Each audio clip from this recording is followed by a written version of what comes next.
Okay, hi everyone. Thank you for coming. The guest speaker we have Tanga Wanda and I myself Satoshi Date. This is affiliated by Roots of Being. I'm an artist living in London. This Roots of Being organization, it's for me is kind of social art, and me and Tanga and other guy Marcello founded. I'm doing this host and also this Roots of Being salon, which I created in Japan. It's online salon, and that's related to the Roots of Being. So this is the Roots of Being salon, and unfortunately, this is only in Japanese at the moment. You could see what is Roots of Being about. I feel that only art is still under the social system. I would like to think about a system and how we can change the society. In order to do that, core idea of Roots of Being is to look into ourselves, not to try to influence others outwardly, just to be myself and then concentrate on myself and be yourself. That will influence the others eventually. So that's the core concept. Yeah, so this is Tanga's project, and I myself help for logo and also characters that he uses for the project. This is an educational program. Tanga is going to explain about that too. We also meet in Aikido dojo, so we are very friends together and we respect each other, and we do project together as well. So yeah, I'm very happy to have him here. I pass on to Tanga. Tanga, you can talk about the Spirit Forge a little bit. Yeah, okay. Just briefly before we begin, can I ask anyone who's happy to just show your faces just quickly, and then you can go back. Wow, wonderful. It's 素晴らしい lovely で to すね。 see everyone. Familiar faces, many unfamiliar faces. Yeah. So most people are Japanese. I don't speak any Japanese, but I can say hajimemashite and watashi wa Tanga desu and dozo yoroshiku.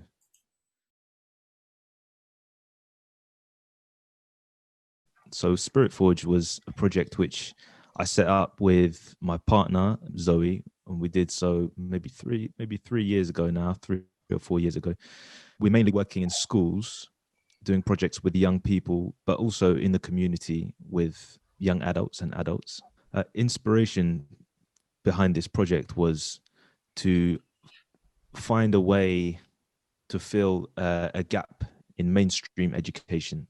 My education, I felt, was missing something important. Naturally, I looked to fill this gap, to try and find what was missing in my education. I ended up in a number of places. One place was the dojo, where I met Satoshi-san, where we practice traditional Japanese martial arts. It taught me, gave me a kind of education in my body.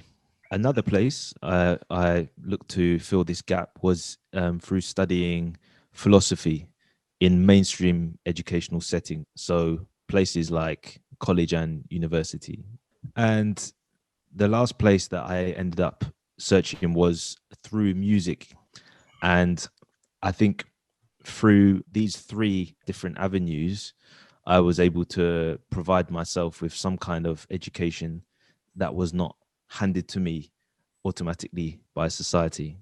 And I think all of these practices, and there are many others that I don't practice, but these kind of practices were beneficial for me in terms of trying to cultivate what we are calling today pure mind or pure heart. When we do the projects in the schools, in the community, we work with people, we work with a group for 6 days over 6 weeks. Every program we are using practices like martial arts, like music, like philosophy, and also many other practices which I do not practice, but other facilitators practice. At the core of all of these programs, we are meditating or thinking about what I'm calling virtues. An example may be something like power or feeling or reflection, this kind of concept. And these kind of things are typically ideas which we don't think about unless something asks us or somebody asks us to think about. Yeah, Tanga is thinking about doing this Spirit Forge in Japan as well. So, I'm sure some of you related to education. So please, keep in touch with us, and Tanga can fly to Japan and do some of this project.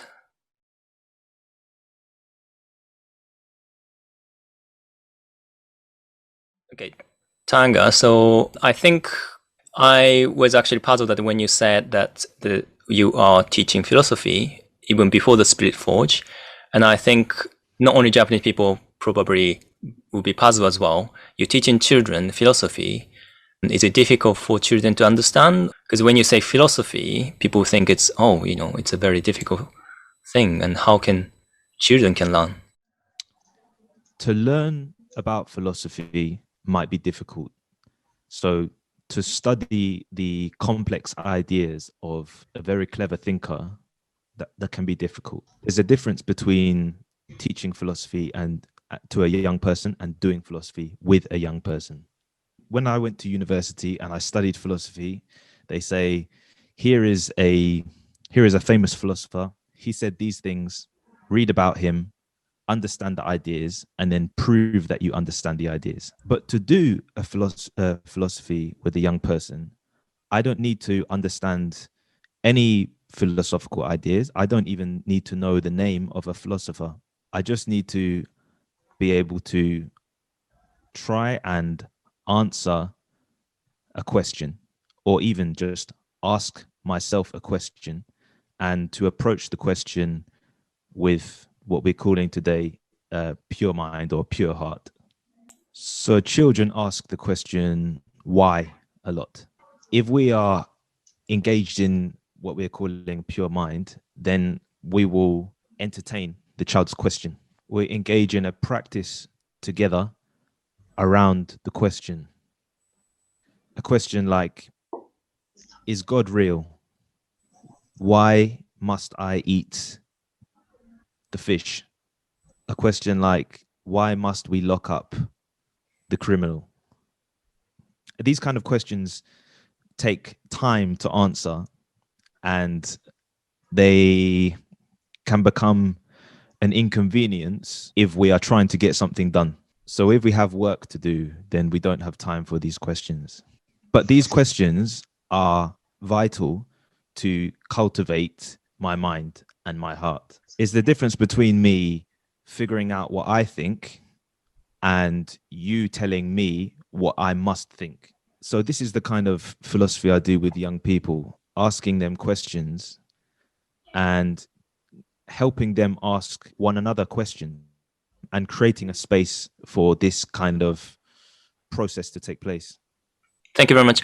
Yeah, I think it's we have this problem and in the society that it's especially in Japan that we have so much of pressure in the society, and then we not allowed to think deeply, and we don't have a space to think about it. I know that you've been doing a Jungian therapy, and also you study adult psychology too. In my information, that going to the psychological therapy session is quite common in Europe, I think. And there are many different sorts of therapy services in general hospital. I had from my EMDR therapist, is it one of the therapist friend in France, say that conversational therapy is more common than just giving loads of medicines for patients and in hospital. In Japan, going to see the psychological therapist is not as common as in culture, and you also believe that therapy is healthy to anyone who do not think they have mental issues. So I wanted to add that connected to your teaching, receiving the therapy for yourself, and what will help for teaching children. I think all of us experience some kind of conditioning from young and into our adulthood. This conditioning, when it is painful and when we can't cope with the pain, we call this trauma. But when we can't cope with the pain, it creates a pattern, behavioral pattern.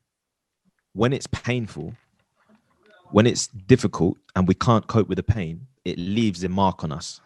When we can't cope with this pain, we try and deal with it in some way, but the way that we deal with it is going to be, let's say, subpar. It's not going to be optimal or optimum. It's not going to be the best way we can deal with it. For one person, one way of dealing with the pain may be drugs, but for another person, it may be working constantly. For another person, it might be drinking alcohol. And for the next person, it might be smoking cigarettes. And for the next person, it might be romantic partners. What's behind the behavior is a pattern. Something happens and I react like this. And these patterns are learned early on in childhood. Ultimately, they're ways of taking us away from ourselves and what we are feeling in our heart or in our mind. So part of what the work I'm doing with young people is to try and give them some tools to connect them to themselves. One of the things I'm doing with the young people is I'm trying to help them acquire techniques in order to be with themselves when they're experiencing pain, be with themselves when they're experiencing joy, when they're experiencing boredom. For me as an adult, another tool that I've found to help me in this process has been through therapy, to help me to be with my own pain, to be with my own feeling. Because if I can't be with myself and my own feeling, then I'm of no use to the young people or the people I'm working with. And the decisions I make and the actions I take will not be, let's say, pure. Let's ask everyone about the theme, pure mind. So what is pure mind for you? So maybe just a message, just click chat, and if you could write it down, even one word or one sentence, what is pure mind, 純粋な心 for you? I'm gonna put on whiteboard. After honest acceptance, free from any conditions, open-minded. To be in the present, mind-free from thought, being authentic, having a heart of the innocent child. Interesting. Actually, it's interesting to Japanese and English together, and you're doing a English lesson and then Japanese lesson at the same time. Okay, so we all have a pure mind, I believe, and when we are a child, and even after we grew up, pure mind, which is free, honest, believe things, whatever in front of them, but we protect to hide this as a modern society pressure or squander this. So Jung called persona or mask. We layers these masks, and I think adult people cannot even see themselves. And do you think the society abuse this vulnerable, pure-minded people? Then we ought to wear thicker mask. What can we do about this issue, and how can we get back our pure mind that we had in our childhood? So I thought about this, the words that we're using to talk about what it is that we're talking about. So when we speak about pure mind, already in between pure mind and Tomoko-san, can you say in Japanese pure mind again for me? 純粋な心. 純粋な心. Pure heart. Kokoro is heart. Yeah, exactly. The same. Pure heart, pure mind. In English, heart and mind is not the same. It's something very different. And there's a problem there because what we want to talk about is pure heart. If I want to purify my mind, but actually, I want to purify my heart. If I spend lots of time purifying my mind, I'm purifying the wrong thing. Even when we talk about pure mind, there's an implication that there must be such thing as an impure mind. I think that's wrong. I think if there is pure mind or a pure heart, whatever word you want to use, there cannot be an opposite. There's no impure mind or no impure heart. Acceptance, free from conditions, open mind, child mind. And the most obvious thing is fear. I like the idea of a childlike mind. A childlike mind. 2 days ago, we met to talk about this event before it took place. And I was looking in front of me at my bookshelf and I spotted this book. It's a book written by a Zen master to a sword master. His name is? Takuan Soho. In this book, anyway, he speaks about something called beginner's mind. And he talks about this. He gives an example. He says, when the beginner starts practicing with the sword and someone goes to strike the beginner, he will knock my sword away. And it will look ugly. It doesn't look nice, like this beautiful form. It doesn't look like that. It will look ugly, but he will defend himself. So he does what he needs to do. Then when he practices and he becomes more skilled, let's say he's an adult and he knows lots of techniques. When you go to hit him, he gets struck because too many things clouding his mind. So he cannot do what he needs to do. But then the master, beyond the adult is grown now. He's old age and he's a master swordsman. He reacts like the child with the skill of the adult. That doesn't mean that the adult swordsmanship was impure. And it doesn't mean that when we're adults or when we are in our whenever we are in a part of our life where we are experiencing psychological problem or emotional problem, it's wrong to think of it as an impure mind. It's not an impure mind, but it's part of the journey to mastery. One of the things that our society does not do, it does not support us through these periods of child, adult, elder. One of the reasons it doesn't support us is because it's inconvenient. It takes too much time. If I have to go to work and my son, he's 2 years old, if he's screaming and crying and upset, but I have to go to work, I can't do anything for him. He learns that his feelings are inconvenient. It's not my fault that I have to go to work. I need to feed him. But today in this society, in order to feed my son, I have to teach him that his feelings, his connection to himself is inconvenient. But he doesn't understand this. All he understands is he's feeling something, he's struggling, and his daddy leaves him. And what he learns in that experience is that his feelings, his emotional difficulty, his emotional struggle is a problem for his dad. Because I have things to do, right? I have things to do and he's crying and I don't have time. So this is the problem. This is the problem of society. No one has, and when I'm working in schools as well, yeah, it doesn't matter how much you can have the head teacher, all of the teachers, they really care. They care about the children, but the system that they're working in does not create the time and space to cultivate the pure heart of the child or to preserve the pure heart of the child. Some schools will invite me in to work with their children, but the reason they give is that if he comes in and works with them and he helps them out, maybe they will do better in their exams. But if the child with the emotional problem, yeah, if he or she can pass his exams and do great in the exams, then I don't need to worry about his emotional problem. And the same, I can apply the same situation to the story I gave about my son.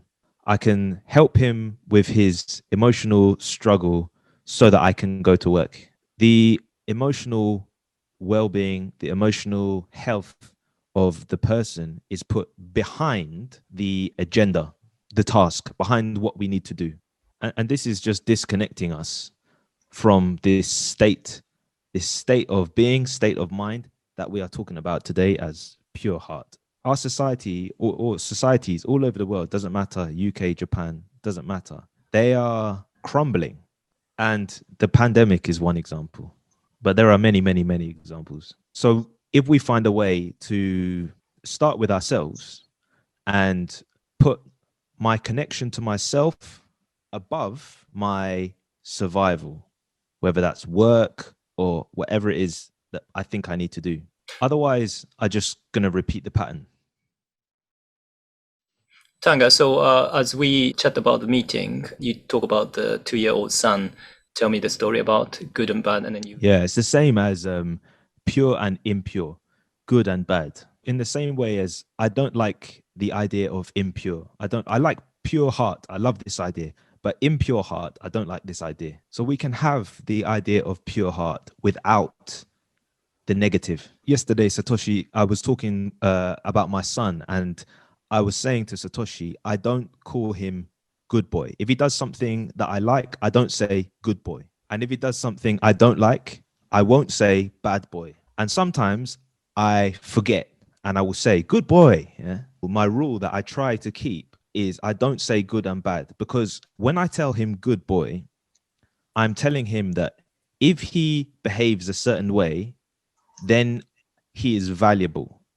And if he doesn't behave that way, then he is not valuable. Can you imagine if my son did something naughty? Let's say he ate all the chocolate. He's not supposed to eat the chocolate. Let's say he found the chocolate and he ate the chocolate. Can you imagine if I said, you have an impure heart? That sounds crazy, right? So the language that we're using is also part of the problem. We're teaching these young people that there is a good and a bad, and if you do this, then you're good. If you do this, then you're bad. No, what I do with my son is I would try and thank him. If he does something that I like, I can thank him. And I can appreciate him without telling him that he's a good or a bad person. And if he does something that he's not supposed to do, then I try my best to show him something else to do, but without telling him that he's a bad person. And I didn't need to tell him he's a bad person. Even as adults now, even as an adult myself, I notice the ways in which I need to see myself as a good person. If I think of myself as a bad person, it worries me. I feel anxious at the thought that maybe I'm a bad person. But the reality is, I have done many things that have caused people hurt, that have caused people pain, that have been lazy, that have been, you name it, because I'm a human being. Everybody has done these things. If I can accept that I am a human being who is flawed, who will sometimes cause upset, who will sometimes cause pain, not on purpose, but sometimes will cause pain. If I can accept that, then I can accept my humanness. And if I can accept my humanness and accept that maybe I did something wrong, then I can change. I can change. But if I think that I'm a bad person for doing that thing, I will just try and convince myself that I didn't do it. Let me say I caused some pain to Satoshi. I upset him. For example, he invited me to dinner 5 times. Every time I forgot.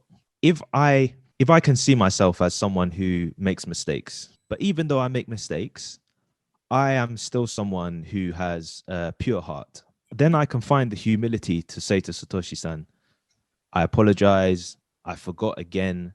I'm going to try and correct this. But if I'm afraid, if I have a fear of being a bad person, yeah, then I will convince myself and I will convince Satoshi that, Satoshi, you are the one who's lying. I didn't forget. You got the wrong date. I will convince myself of something else. And the reason I would be afraid of being a bad person is because when I was young, whenever I did something that an adult didn't like, they called me bad boy. In school, if I didn't do something that the teacher liked, they call me bad boy. So the point being is we're acting out of fear. All the time we're acting out of fear of not being a valuable human being. And if we can learn to act from a place of safety, yes, from feeling safe and knowing that I'm a valuable human being, that is the best chance I have of growing and living in this state that we're now talking about as pure heart. When you ask the Q&A, people in the chat, what do they think about this idea of pure mind? People said things like honest, connected to their feelings, free from conditionment and conditioning. So those are some of the examples that people gave. All of these things are things that come about when we are either in a state of fear or safety. Yeah. So for me, safety is the key to creating a safe space, is the key to finding our way into this state of pure heart. Now, going back to the chocolate theory with your son, how do we enforce prominent rules to children without dismissing their value to the world? Also, disclaimer, the story about my son and the chocolate is made up. So my son, he is real, but the chocolate story is just the example. I made it up. So the rule is important. The emotional message behind the way the rule is enforced has an effect on the person. Can I give 2 examples, quick examples? If my son eats the chocolate, the reason I don't want him to eat the chocolate is because 1 is the rule, don't eat the chocolate, but 2 is because it's not good for him. It's unhealthy. I want him to stay safe. Yeah. But what I don't want is for him to think that he's a bad person just because he ate the chocolate when he doesn't even understand what the chocolate is. When I enforce the rules, do I shame my son, or do I enforce the rules and make him feel safe? I want him to think, my dad doesn't want me to eat the chocolate because he loves me. I don't want him to think, my dad doesn't want me to eat the chocolate, and if I eat the chocolate, then he does not love me. I don't want him to think that. Whether he eats the chocolate or not, I want him to know I love him. But that doesn't mean that there is no rules or no punishment. If he continues to eat the chocolate, then maybe I take the chocolate away from him, or maybe there's another punishment depending on how old he is and how mature he is. Just to clarify, both myself and Mr. Date-san, we both agree the rule is necessary. My issue is with how do we enforce the rule? If we can enforce the rule without any shame, then we can preserve this pure mind. So Tanga, you mean that there's a many way to punish, like you can shout, or you could hit them, or maybe you could ignore them. I mean, I think there's many way to do that. So there's a different kind of level. As a parent, it's very hard for you to kind of facilitate the safe environment. And yes. I mean, I'm sure all the participants here today, there are many children, they have children, and they are struggling with that. How do you guide that? Because we have emotion, we get upset. As you said, like when you want to go to work, you think about your convenience as well. The safe environment for the child is again necessary in order to preserve and cultivate what we're talking about as a pure mind. Creating this safe environment is the biggest challenge of a human being's life. Whether we have children or not, it doesn't matter. It's the same, whether it's my child or a child of someone else, the principle is the same. I think the key point that I'm trying to make is about the message that we are telling the young person about who they are as an individual and how they are valued. If my anger and my fear is communicated to that child, is mixed up and is communicated to that child in a way that is, let's say, reactive. It's not my choice. I'm just reacting to something they've done. I'm angry and I express myself. That's not helpful for the child. That's not to say you should never show anger to a child. Sometimes a child needs to see the anger. But what I'm saying is if it comes out in a way that I'm not in control of or I'm not conscious of, there's a problem. Whether something is being expressed in a conscious way or an unconscious way. The reason this is important is because if my son learns, and anyone's son, if my son learns that when he has a feeling or when he has a desire or an urge, that's bad, then I'm disconnecting him from his heart. Can I say something? Oh yeah, Hidemi-san, hey. Hi, hello, I'm Hidemi. Thank you for a very interesting talk. Yeah, this point, what you are talking about is very important, I think, to talk about today's society, because in the beginning of the society, actually society also thinking about the safetyness or health of people. That's why society are built up to make people more safe and being pure and being happy. Everybody who is belonging to the society understand why society set this rule, because it's to keep their safeness or their identity. But as you said, now today's society, it doesn't matter UK or Japan or the society is kind of corrupting. I feel the same. And the reason why today's society corrupting is maybe they are losing why this rule is existing. Yeah, it's really impressive. You said you don't conditioning the children, but or good, because it makes children like an effort to being a good person. It's kind of hard to try to being good person. Maybe some children just give up to being people and give up their life, give up their beautiful life. Yeah. So I really like your idea, not just saying good or bad, but just expressing thanks and just explaining why that's really important, and it's really can be reflected onto this society to make it better. Yes. Thank you, Hidemi-san. That your contribution made me think of some things as well. There was something else that Hidemi-san said. So the other thing was, of course, sometimes I make a mistake and I say good boy or bad boy to my son. Normally I don't think I say bad boy, but sometimes I will forget my own rule, because also I'm human, and I've been told good boy as I've been growing up. When we use the term punishment, it usually has negative connotations and a consciousness language. What do you personally think about this? Yeah, I think that's an interesting point. There's people who study criminology will look at the difference between punishment and rehabilitation. I don't know if you can rehabilitate everyone. I don't know if you can rehabilitate every criminal. Yeah. Even the idea of punishing someone. Yeah. If you could choose between punishment or rehabilitation, you would always choose rehabilitation. Right? Because to punish someone, again, is to inflict a kind of violence on them.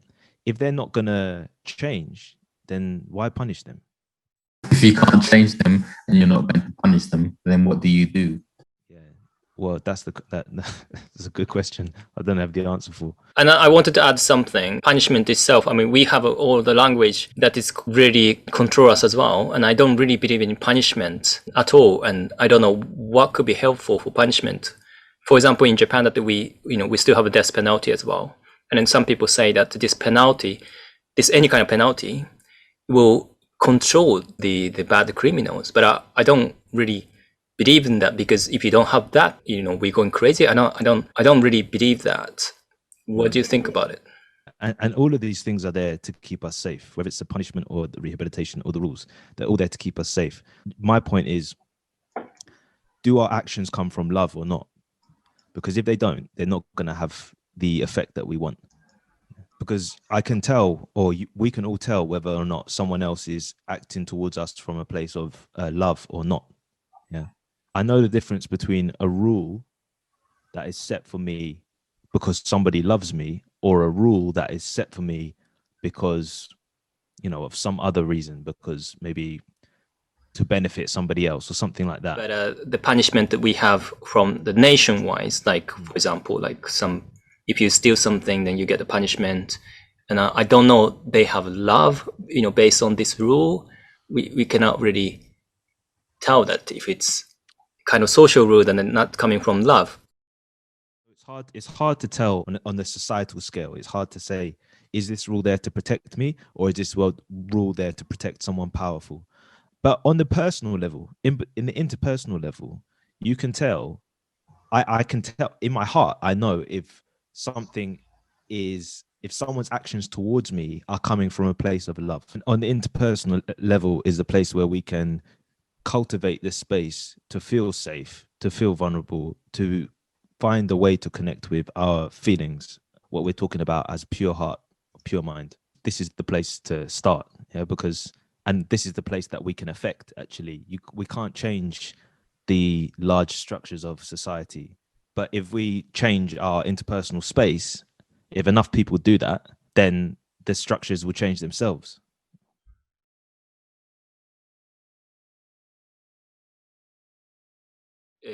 Please send us email, which we only have info@rootsofbeing.com. For Japanese people, you could go to Salon and then you could message us. But it would be nice that if you have a kind of platform, don't you agree, Tanga?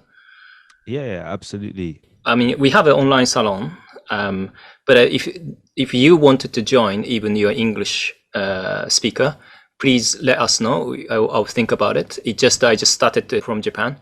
So online salon is, as Tanga said, I'm creating this safe space that you could express whatever, and we're not judging, we're not telling what to do or anything. I'm art-based, but if you do drawing or if you do some expression, I'm not going to tell you what to do.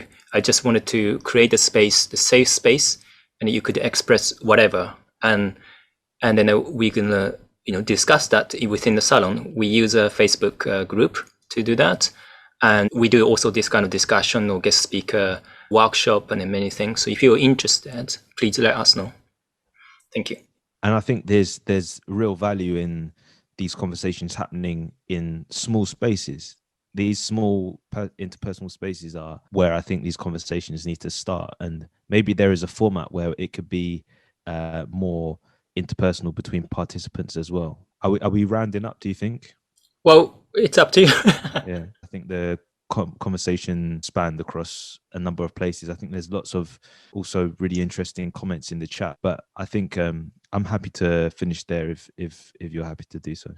I've really enjoyed being here and speaking to you. It's a great privilege to connect to so many people on the other side of the world. And please, anyone who's interested, have a look at our work in Spirit Forge. And if you'd like to make contact or start a conversation about that, also feel free.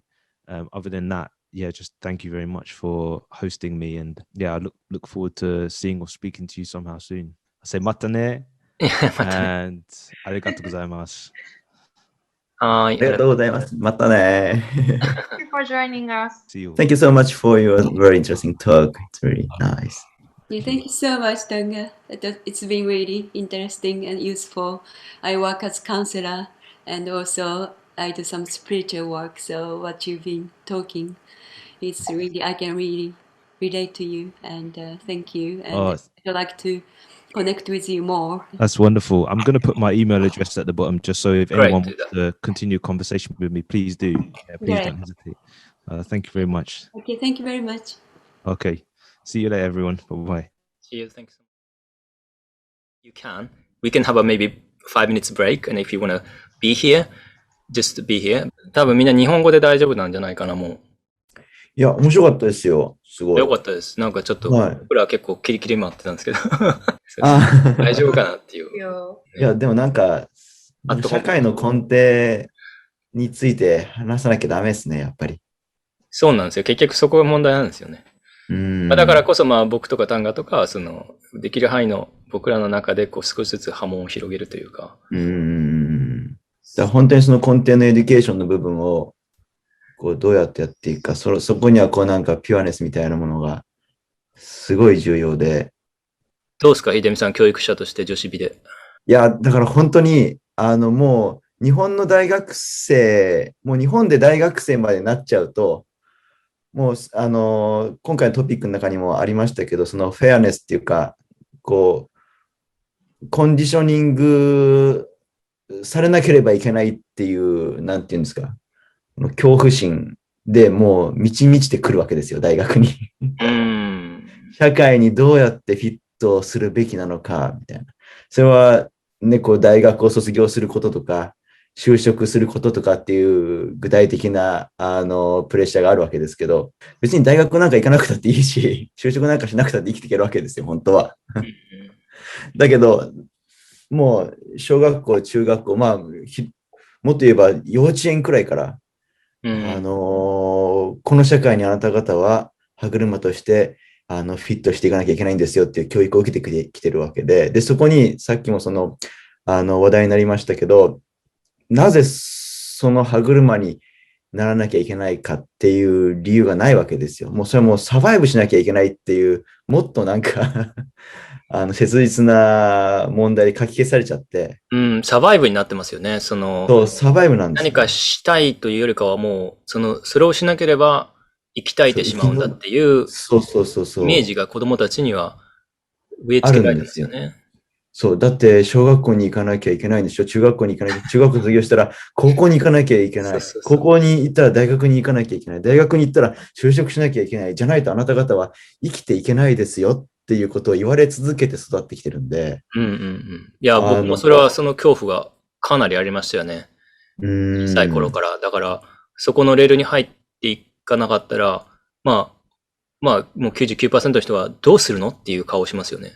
どうするのそうそう。で、その恐怖心がもう先行したって、本当の自分のクリエイティビティとか、なんか、なんていうのかな、自分の本当の幸福みたいなことに、たどり着けない人が多いと思うし、大学でやるべき研究みたいなことまでもうたどり着けない。まず、その大学を卒業するということが目的になってしまって、だから、それを一からこう取り崩して、本当はあなた方は自由なんだと。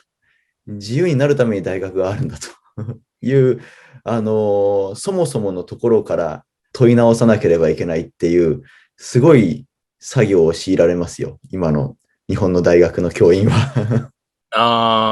もういっぱいのしかかってくるわけですよね。そうです。なんて言うんですね。まあ、あんまり、中の文句言ってもしょうがないですけど、すいません。秀美さんにはまたゲストでぜひお呼びしますので。すいません、なんか僕ばっかり話しちゃって。いや、全然しゃってください。なんかありますマキさん。マキさんに振るってみる。マキさん、そうだ、秀美さん知ってるやん。はい。お久しぶりです、秀美さん。お久しぶりって言っていいんですかね。これ僕の絵ですけど。マキさんってマキさんですか？マキさんですね、多分。マキさん、なんか意見。いや、今お話しされてた秀美さんのお話、すごく響きました。まさにその通りだなと思って。あら、そうですか。はい。やっぱこう、なんだろう、正直、大人になりたくないとか、まあ、成人して社会に出て働きたくないっていう気持ちが私もあったけれども、働かないとあなたどうするのっていう、まあ、当たり前のような親からの意見とか、まあ、世間一般の意見ですよね。やりたいことが見つけられてなかったですね、はっきりと。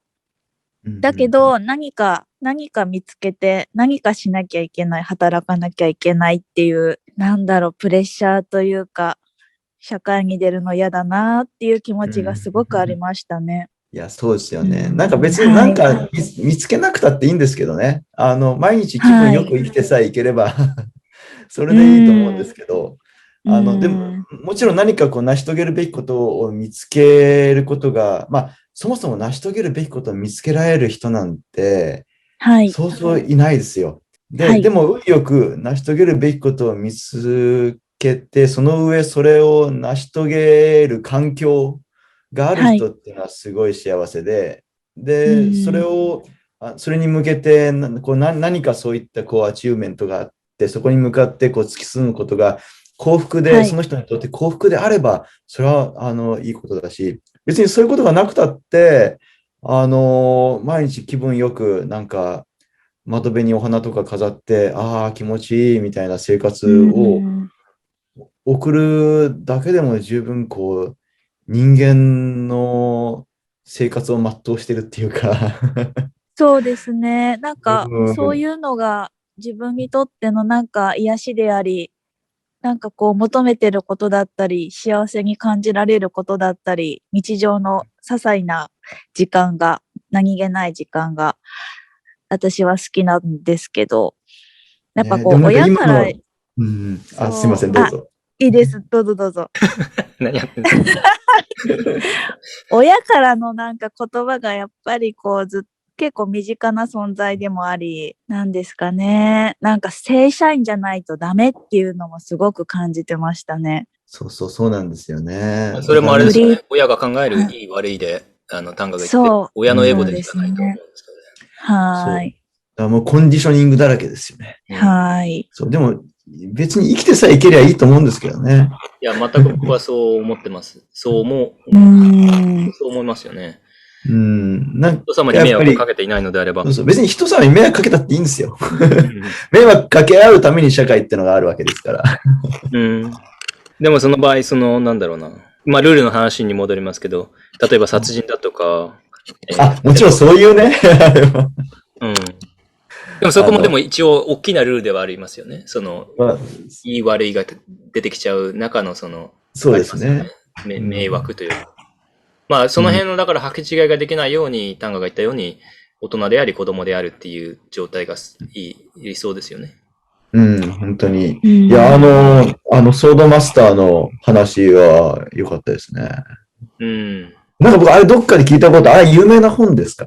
有名なんですか？なんか名前聞いたことありますよね。そうですよね。なんか、僕もそのくだりはなんか知ってるなと思って、でも、もう一度そのくだりを思い出して、いやー、そうだよなと思って、なるほど、確かに。とにかく、まず、その面を避けなければいけないということを忘れてしまっては。そうなんですよね。いや、まあ、武道やってると結構そういうのは本当ぶち当たりますよね。フォームがある意味、人間でいうロジカルな部分でしょうね。生きていく中で。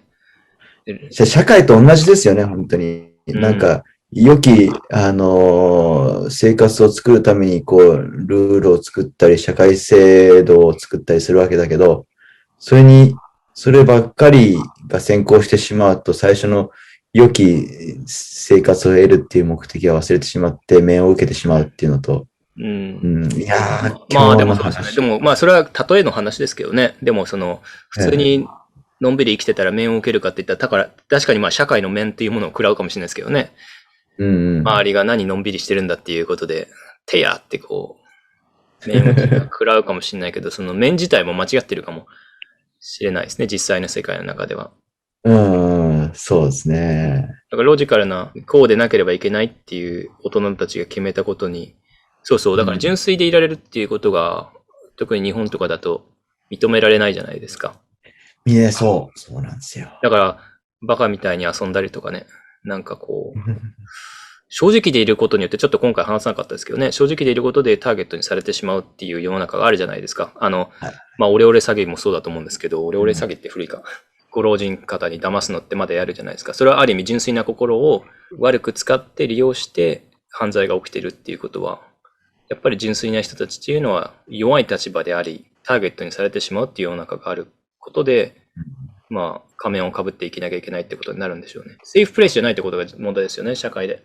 そう、いや、だから本当にセーフプレイスを作るってのは重要ですよね。ひでみさん、サンクチュアリー作るって言ってできました？今、物件を探してます。一昨年ぐらい書いてます。そう。いや、結局、北海道でやると思ってたんですけど、東京であんまりこう、身動きが取れなくなっちゃったんで、今、東京でやろうかなと思って。今そこは、中野ですか？中野ってかな。今は、あれです。杉並ですね。杉並です。杉並区です。いい感じ。杉並区にサンクチュアリを。どんな感じの構成の家なんですか？ここです。今ここですか？ここ、そう。ここは今、一軒家なんですけど。一軒家なんですね。でもすごい狭い一軒家で。秀見西田のサンクチュアリ、聖域ですね。これからこう拡大して。ごめんなさい。どうぞ。サンクチュアリーのお話なので、サンクチュアリー思うんですけど、あと、そうですね、そういう場所っていうのも本当必要だと思うし、あとやっぱ自分の心の中にサンクチュアリ持つっていうことってすっごい大事だと思うんですね。そうやってさっきタンガが言ってたセーフティーとかセキュリティとかそういうこととつながると思うんですけど、本当自分の中に安心できる場所、自分の心が安らぐ場所、そういうものを一人一人のね、特に子供の頃からそういう自分の中サンクチュアリー持つっていうことを例えば大人が教えてあげられることができたら子供はものすごいもっと変わると思うんですね、気持ち的に、安心できると思う。なんかね、皆さんはどうかわからないですけど、まあ美香さんとかね、秀美さんとかサンクチュアリーを持ってるって育て、僕もそうだと思うんですけど、運よく育てられたと思うんですね。それは環境のおかげだと思うんですけど、まあ僕の場合はたまたま母親が野放しにしてくれたんで、あとはまあ、おじさんがすごくこう、子供の心を持ってこう接してくれて、こう何でも受け入れてくれて、何でも聞いてくれたっていう、そういう素敵な大人がいたので、それがなんかこう、少しずつ自分の内側の中に安心する場所っていうものができたと思うんです。そういう余裕がまあ僕にはあったからこそ、今、そういうものを伝えられる側でもあるし、安心された聖域の中でこう語れるっていうか生きてられるっていうことができたと思うんですけど、なんかこうその空洞を埋められてる子供たちがいっぱいいるんじゃないかなと思うんですよね。それはだからやっぱ子供の頃からしないとなかなか難しいですよね。大人になってからこうそれを広げるっていうのは。大人になってからやっぱり私とかの仕事でもするけど、やっぱインナーチャイルドの癒し、誰にでもこう傷ついたインナーチャイルドが私たちの中にいて、でその自分の中のインナーチャイルドの癒しのワークってすっごい大事なワークで、私も結構よくやるんですけど、そうですね、本当ちっちゃい頃からさっきのタンガの話のようにコンディショニング、いろんなことたった一言の親の一言の言葉でさえ、先生の一言の言葉でさえすっごいトラウマになって、大人になって思い出しても恥ずかしく感じたりとか、胸キュンってして痛くなっちゃったりとか、もうそういうことってたくさんありますよね。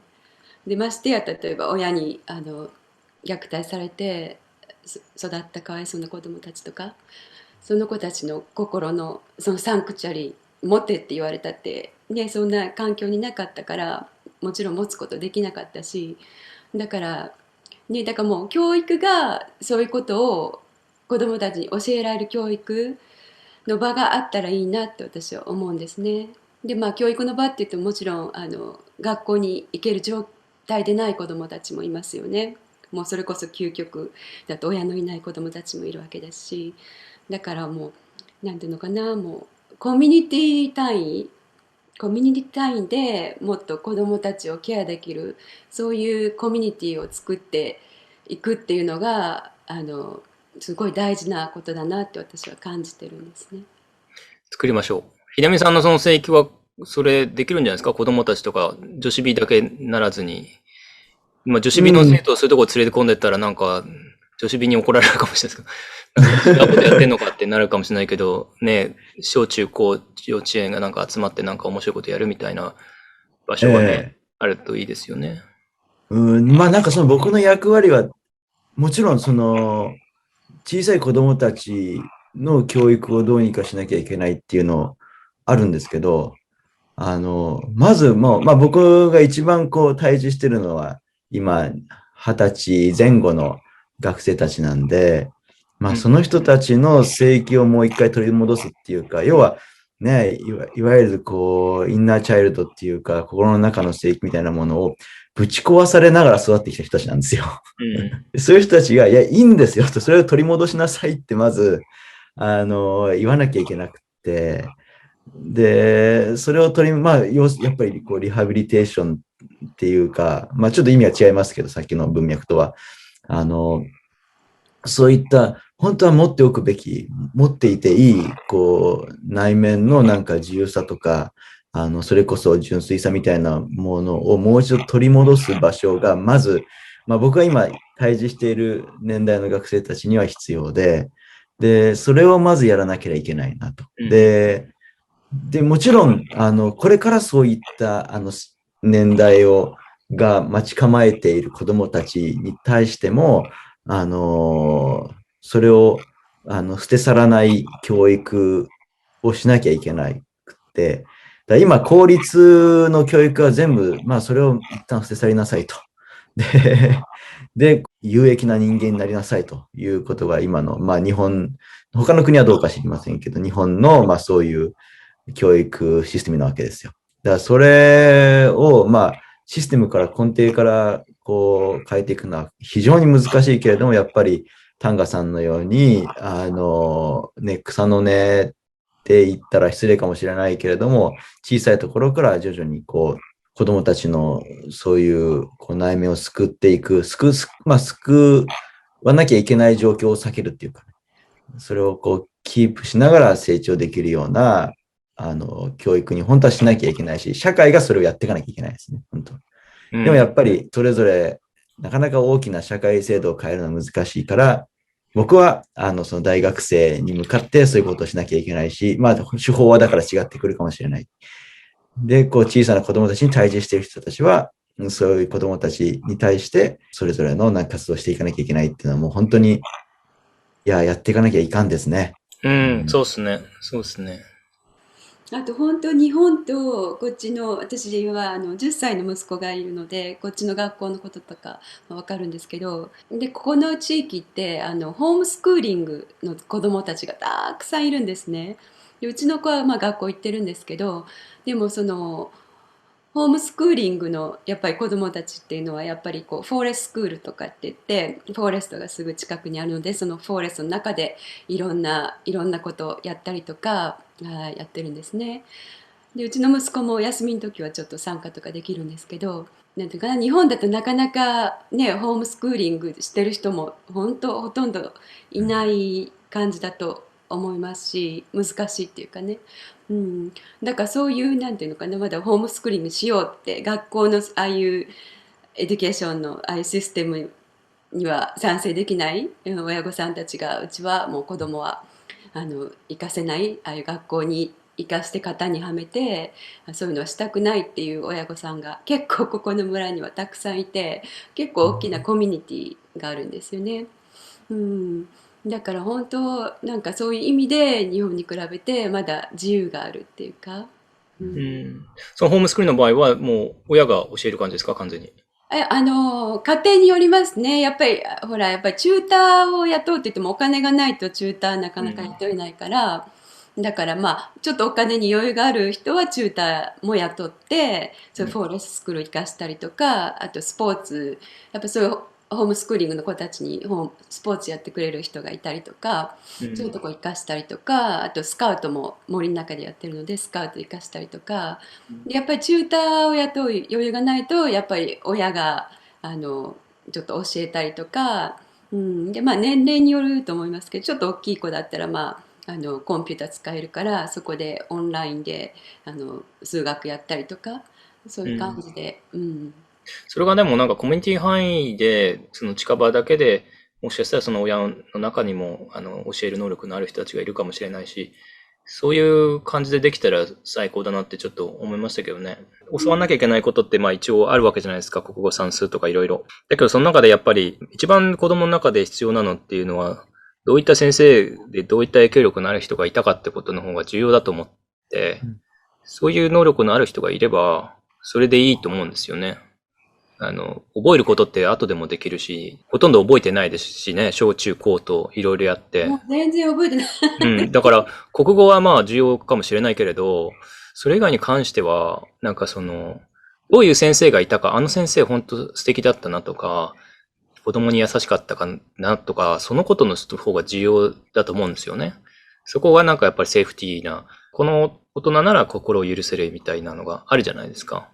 尊敬できるね。だからそういう人の方が全然必要だと思うんですよね。だからコミュニティの中、例えばね、10家族あったら1人はやっぱりそういう人がいるし、親が必ずしもぴったりそういう先生になれるかといったらそうでもないし、僕の場合はやっぱり、おじさんでしたから、ちょっとワンステップ置いてね、おじいさんとかね、おばあさんとか、そういうなんか素敵な大人、子供の心で、純粋な心で対応できる大人っていうのが一番必要だと僕は思いますけどね。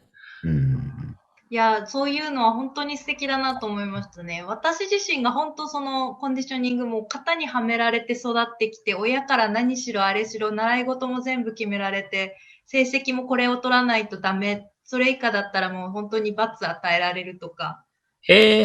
もう本当にそういう感じだったので、で、大学で親元を離れてからやっと一人暮らしだったので自由に生きれるようになった。そこからもう、なので、そういうふうに親と離れることができたっていうので、私自身は、ホームスクーリングでしたっけ？それがすごい羨ましい。親がいい親であれば、子供にとってもっとなんですかね、自由で自分の型にはめない親だったら、すごいいい環境だなと思いましたね。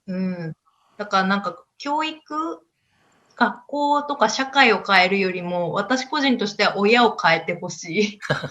親がそういう思考を持つようにしてほしいですかね。親の教育ですね。親の教育。親になる大学作るべきですよね。そういう話は秀美さんと前もしたかもしれないけど。親の教育大事だと思います。私、本当ね、自分が親になってすっごい、思うことたくさんあるんですね。本当にあるんですけど、もう話しきれないほどあるんですけど、本当親って私もう親業って呼んでいいくらい業だなって思ってるんですね。もう業の世界。本当に。で、親は親業が必要だと思います。親業って言ってもなんていうのかな。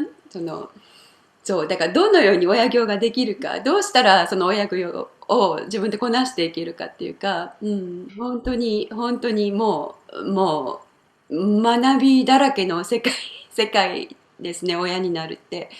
で、親になったことでもちろん自分の親のことがもっとよく見えるようになったし、自分が親になったことで自分のインナーチャイルドの傷ももっと見えてきたし、本当に、自分の子供が私の師でもあるわけで、師匠とかですね。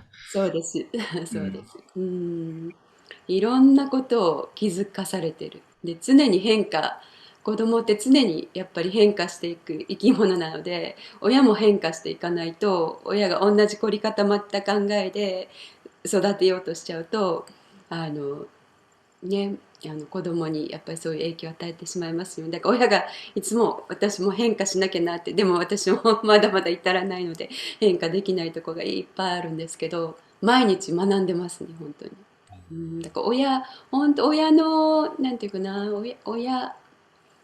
親もサポートが必要だと思うんですね。だって親自体、親になるって簡単なことじゃ本当ないので、特にシングルなね、シングルマザーとかシングルファーダーの人はもっと大変だったと私は思うんですけど、だから本当大変だと思うし、だから親がね、親としての、癒しや学びの場っていうのもすごい大事だと思います。まあそういうのがなされない前に子供をね、なんかまあ本当生産的になっちゃってますよね。子供を産む育てるっていうことが。本当は、やっぱり親もやっぱりその社会の中で育ってきて、親になるわけで、やっぱり教育の段階で、多分自分の枠に縛り付けたい親っていうのは、結局自分も縛り付けられてきたんだと思うんですよ。やっぱり多分そのサイクルになっちゃってて、それをやっぱり解きほぐしてあげないことには、まあ同じことが繰り返されるんですよね。だからもう頑張って、できるところから、サトシさん、僕ですか？やっていくしかないですよ。まあ僕が一番近いことでやったら沖縄のね、孤児院っていうか、ね、ケアホームで、まあ1年に1回ですけど、やったりすると。そうなんですね。言ってなかったですけど、なんか、そう、教わって、そう、親がいない人たち、まあどういった理由か、死んでる人もいれば、亡くなってる人もいれば、単純にいなかったりネグレクトっていう人たちが集まる、ケアホームがあって、でそこで僕がなんか、行って、なんかワークショップさせてくださいって言ってやってるんですけど、なんか、やっぱりそういう、もっとどんどんやっていきたいなっていう。そんなことされてるんですね。でもまあ、だから近場でね、ロンドンでやるべきなんですけどね、日本でやってもね、遠いんで。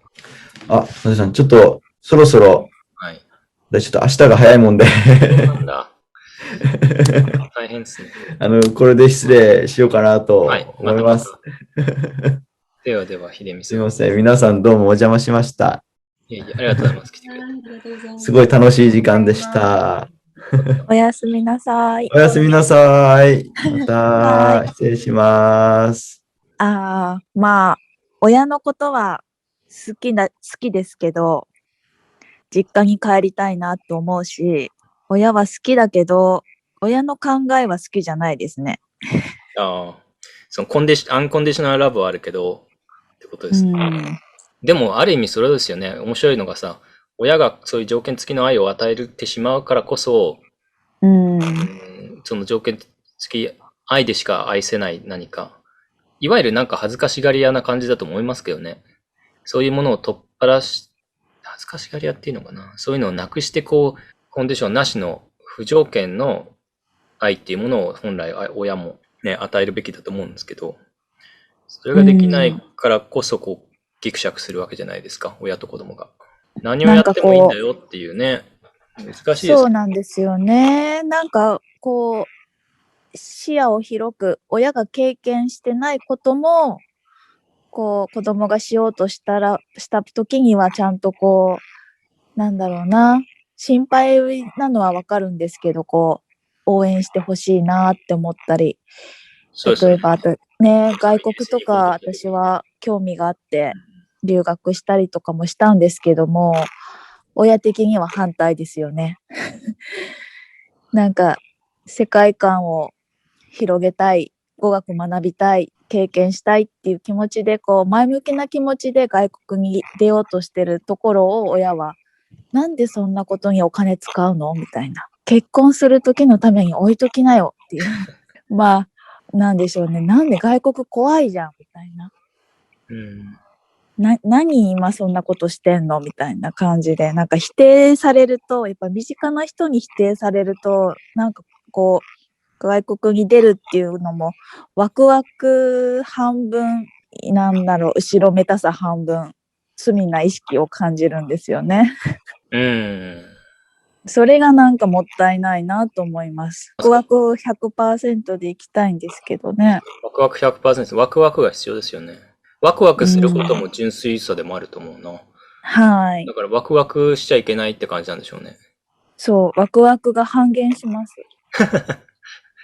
ワクワクが半減。で、なんか自分がこう悪いことしてるんじゃないかってちょっと錯覚するというか。そうね、ワクワク。はい。楽しんでることがダメとされる社会があるよね。そうね、なんか、そうね。でも否定的であるよね、結構、世の中って。はい。なんか、例えばさ、マキさんが他の人になんか、明日こういうことがあって楽しいんだよとか、面白いことあるんだよって言った時に、何それみたいな。そういう反応する人って多いと思う。なんだろう、それはどういう気持ちでそういう反応するんですかね。でもなんかその、痛ましいというかそういうのもやっぱり、あるんだろうな、コンディションの中から。自分の方が幸せだよって思いたいってこと？そうそう。それもあるんだと思うけどね。どうぞ。自分が幸せって思えてないんでしょうね。だから、そうですね、親子供というよりも友達とかもそうだと思うんですよね。友達の間でも受け入れるっていう姿勢がやっぱりできてない。います。本当にいます。なんですかね、子供の頃、私さっき言ったんですけど、なんか、できなかったこと、やりたかったけど、親に反対されてできなかったことを、この自由になってから一気にいろいろ挑戦してるみたいな感じのところはありますよね。なんか、逆に子供の頃の方が純粋じゃなかったけれども、純粋な心を抑えつけられてた。けれども、逆に離れてから、もうなんか全部純粋な心を取り戻したというか、逆に今作り上げてる部分もあるというか。いいですね。ピカソみたいですね。そうなんです。ピカソってそんな人だったっけ？いや、ピカソはだから、子供の頃に、父親がそのピカソの才能に、こう、気づいて、もう彼に教えることしかに専念したんですよね。だからその子供の時の絵っていうものを描けなかったんですよ。アカデミックなものばかり描かされて。だから彼はすごい能力を持ってたけど、最後の方ね、キュビズムもそうですけど、子供っぽい絵を描き始めたのはそういうことなんですよ。自分のなんて言ったかな、ラファエロみたいに描くのは1年、数ヶ月でできるけど、子供の心を持って描くのには私の人生すべてが費やしたって言ってましたね。